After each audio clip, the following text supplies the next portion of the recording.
Rincian transfer Francesco Camarda ke Lecce, Milan sisipkan 2 klausul bonus menarik. AC Milan resmi melepas striker muda berbakat mereka Francesco Camarda ke Lecce dengan status pinjaman. Namun di balik kesepakatan ini terdapat detail menarik yang diungkap oleh Gazzetta dello Sport. Rossoneri menyisipkan 2 klausul bonus dalam kesepakatan tersebut yang menunjukkan komitmen Milan untuk terus memantau perkembangan sang pemain. Menurut laporan tersebut, bonus yang disepakati antara Milan dan Lecce adalah sebagai berikut. Yang pertama adalah Milan akan menerima 75.000 euro untuk setiap kali Camarda tampil di laga Serie A. Kemudian yang kedua, Milan juga akan menerima 100.000 euro untuk setiap gol yang dicetak Camarda di kompetisi kasta tertinggi Italia tersebut. Camarda yang baru berusia 17 tahun merupakan salah satu talenta paling menjanjikan dari Akademi Milan. Namun dengan persaingan ketat di skuad utama Rossoneri, pihak klub memilih memberikan kesempatan bermain reguler di tempat lain agar sang pemain bisa berkembang lebih cepat di level profesional. Selain itu, Lecce juga mendapatkan opsi pembelian permanen. Namun, Milan dengan cermat memasukkan klausul buyback dalam kesepakatan ini yang memungkinkan mereka merekrut kembali Camarda di masa depan jika performanya berkembang signifikan. Noah Okafor dilirik banyak klub, Besiktas ajukan tawaran, Werder Bremen dan Leipzig juga berminat. Masa depan Noah Okafor di AC Milan semakin tidak menentu. Menurut laporan terbaru dari Sky Germany, pemain asal Swiss itu kini menjadi incaran sejumlah klub Eropa. Besiktas dikabarkan telah mengajukan tawaran resmi untuk mendapatkan sang penyerang, sementara Werder Bremen dan RB Leipzig juga menunjukkan minat serius. Besiktas menjadi klub pertama yang bergerak konkret dengan mengirim proposal kepada Milan. Klub asal Turki itu tengah mencari tambahan amunisi di lini serang dan melihat Okafor sebagai opsi yang ideal. Namun persaingan dari Jerman bisa membuat proses ini berjalan lebih rumit.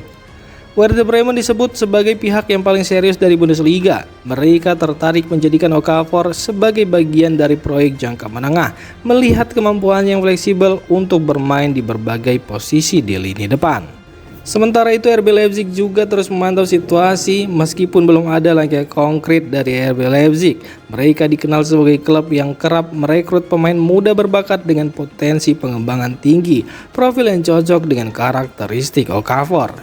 Jika Milan menerima tawaran yang sesuai, bukan tidak mungkin Okafor akan meninggalkan San Siro pada musim panas ini, entah menuju Super League Turki bersama Besiktas atau kembali ke Bundesliga yang lebih familiar baginya.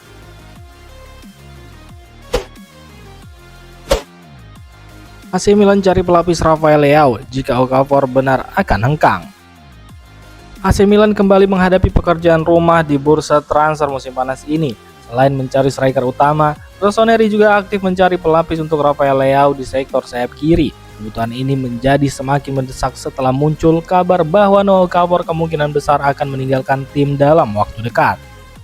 Menurut jurnalis Anto Vitiello, Milan menyadari bahwa ketergantungan pada Leao di posisi sayap kiri terlalu tinggi. Meski pemain asal Portugal itu tetap menjadi andalan utama, klub membutuhkan opsi cadangan yang mampu menjaga kualitas saat rotasi diperlukan atau ketika Leao absen karena cedera ataupun skorsing. Jika Okafor benar akan hengkang, maka kepergiannya akan membuat Milan kekurangan opsi di sayap kiri dan manajemen pun mulai mencari pemain baru yang bisa berperan sebagai pelapis atau bahkan pesaing langsung untuk Leao. Dengan masih tersisanya waktu di bursa transfer, Milan diyakini akan bergerak aktif untuk mengisi kekosongan ini sebagai bagian dari rencana memperkuat kedalaman skuad untuk menghadapi musim 2025-2026.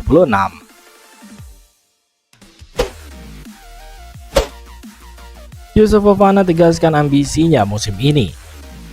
Gelandang tangguh Youssouf Fofana menyuarakan ambisi besar menjelang musim kompetisi baru. Dalam pernyataannya, Fofana mengakui bahwa musim lalu timnya sempat menunjukkan potensi untuk meraih sesuatu yang istimewa, namun kurangnya konsistensi menjadi hambatan utama. Kami ingin menjalani musim yang hebat. Tahun lalu ada perasaan bahwa kami bisa melakukan sesuatu, tetapi kemudian kami seri atau kalah. Musim ini kami ingin tampil konsisten, ujar Fofana dengan nada optimis. Pernyataan ini mencerminkan evaluasi yang jujur dari performa musim lalu, di mana timnya kerap gagal mempertahankan momentum, terutama dalam pertandingan-pertandingan krusial. Hasil imbang atau kekalahan di laga-laga penting membuat mereka kehilangan banyak poin dan peluang untuk menembus papan atas klasmen. Kini menjelang musim baru, Fofana menegaskan bahwa tim memiliki tekad untuk memperbaiki hal tersebut. Konsistensi performa menjadi target utama, baik secara individu maupun kolektif demi membawa tim ke level yang lebih tinggi. Dengan pengalaman dan perannya sebagai motor di lini tengah, Fofana diharapkan akan menjadi salah satu kunci dalam menjaga stabilitas permainan tim. Fokus pada detail, disiplin taktik, dan mentalitas pemenang akan menjadi kunci agar ambisi tersebut bisa terwujud. Musim baru berarti peluang baru, dan Fofana jelas tak ingin mengulang kesalahan yang sama. Targetnya kini sederhana namun menantang, yakni bermain konsisten sepanjang musim dan akhirnya mewujudkan potensi yang sempat tertahan tahun lalu.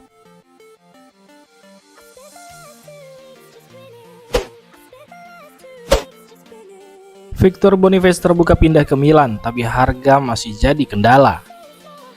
AC Milan terus berburu striker baru untuk memperkuat lini depan mereka, dan nama Victor Boniface muncul sebagai salah satu target utama.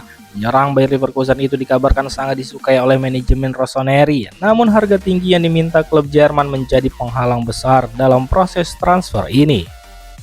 Menurut laporan dari jurnalis Anto Vitello, ketertarikan Milan terhadap Boniface sudah tidak diragukan lagi. Sang pemain masuk dalam daftar incaran utama klub, tetapi Bayer Leverkusen memasang bandrol mahal untuk melepas striker berusia 23 tahun tersebut, mengingat performa impresifnya Bundesliga dan kompetisi Eropa musim lalu.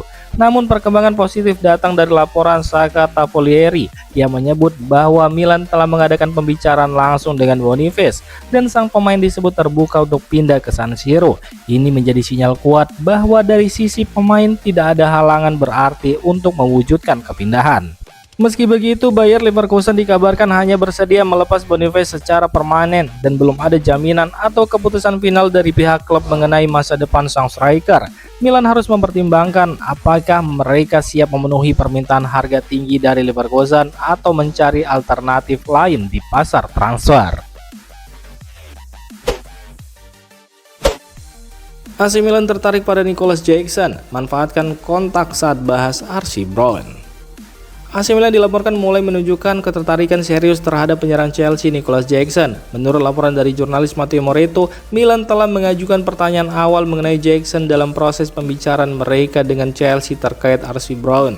Kebetulan kedua pemain memiliki agen yang sama. Langkah Milan ini bukan sepenuhnya kejutan, karena Nicolas Jackson sudah berada dalam radar rossoneri sejak masa ia masih bermain untuk Villarreal. Performa eksplosifnya di La Liga sempat membuat Milan memantau perkembangan sang pemain sebelum akhirnya ia bergabung dengan Chelsea. Meski demikian, Chelsea dikabarkan tidak akan melepas Jackson dengan mudah. Klub asal London tersebut hanya akan mempertimbangkan penjualan jika menerima biaya transfer yang signifikan. Ini menjadi salah satu faktor penentu apakah Milan akan benar-benar mengajukan tawaran resmi atau tidak. Dengan masih terbukanya bursa transfer musim panas, Milan tampaknya ingin menjajaki berbagai opsi untuk memperkuat lini depan mereka. Mengingat usia muda dan potensi besar yang dimiliki Jackson, ia bisa menjadi investasi jangka panjang bagi rossoneri jika harga dan struktur kesepakatan memungkinkan.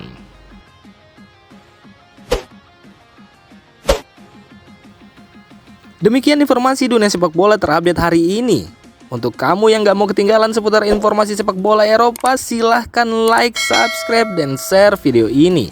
Terima kasih.